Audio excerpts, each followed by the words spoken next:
Ditemukannya kekurangan dan kerusakan surat suara itu setelah Komisi Pemilihan Umum Daerah Oku Selatan, Sumatera Selatan merampungkan pelipatan dan penyortiran surat suara. Kekurangan itu didominasi surat suara dari Dewan Perwakilan Rakyat atau DPRD Kabupaten sebanyak 5.202 lembar yang tersebar pada 4 daerah pemilihan dan surat suara sebanyak 36 lembar.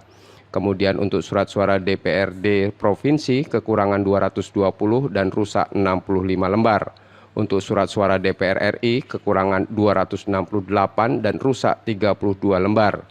Sedangkan surat suara Pilpres kekurangan 272 dan surat suara rusak 20 lembar. Dan untuk DPD rusak sebanyak 20 lembar.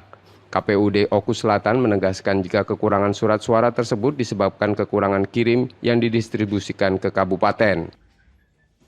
Untuk surat suara itu yang terjadi kerusakan sedikit ya, mungkin sekitar 20 tiap jenis surat suara.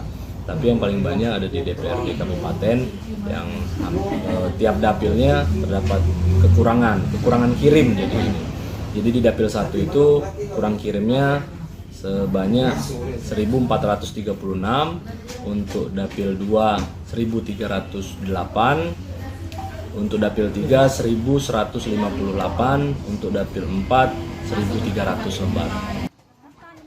KPUD setempat akan mengirimkan berita acara ke KPUD Provinsi dan KPU RI untuk segera mendapatkan penggantian. Setiabudi, Kompas TV, Ogan Komering Ulu Selatan, Sumatera Selatan.